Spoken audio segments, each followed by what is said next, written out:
श्री रुद्र संहिता अध्याय 7 संध्या की आत्माहुति। ब्रह्मा जी कहते हैं, नारद, जब भगवान शिव देवी संध्या को वरदान देकर वहां से अंतर्धान हो गए, तब संध्या उस स्थान पर गई जहां पर मुनि मेधातिथि यज्ञ कर रहे थे। उन्होंने अपने हृदय में तेजस्वी ब्रह्मचारी वशिष्ठ जी का स्मरण किया और उन्हीं को पति रूप में पाने की इच्छा लेकर संध्या महायज्ञ की प्रज्वलित अग्नि में कूद गई। अग्नि में उसका शरीर जलकर सूर्यमंडल में प्रवेश कर गया। तब सूर्य ने पितरों और देवताओं की तृप्ति के लिए उसे 2 भागों में बांटकर रथ में स्थापित कर दिया। उसके शरीर का ऊपरी भाग प्रातः संध्या हुआ और शेष भाग सायं संध्या हुआ। सायं संध्या से पितरों को संतुष्टि मिलती है। सूर्योदय से पूर्व जब आकाश में लाली छाती है तो उसे अरुणोदय कहते हैं। इस समय पर देवताओं का पूजन करें। जिस समय लाल कमल के समान सूर्य अस्त होता है अर्थात डूबता है, यानी कि संध्या के समय, शाम के समय, उस समय पितरों का पूजन करें।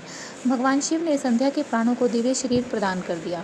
जब मेधातिथि मुनि का यज्ञ समाप्त हुआ, तब उन्होंने एक कन्या को, जिसकी कांति सोने के समान थी, अग्नि में पड़े देखा।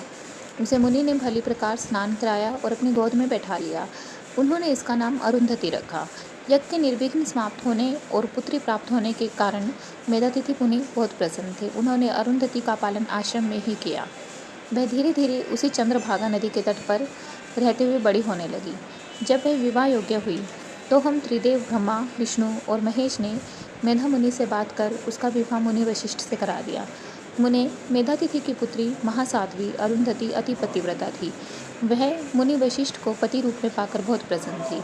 वह उनके साथ रमन करने लगी। उससे शक्ति आदि शुभ और श्रेष्ठ पुत्र प्राप्त हुए। हे नारद, इस प्रकार मैंने तुम्हें परम पवित्र देवी संध्या का चरित्र सुनाया। यह समस्त अभिष्ट फलों को देने वाला है। यह परम पावन और दिव्य है।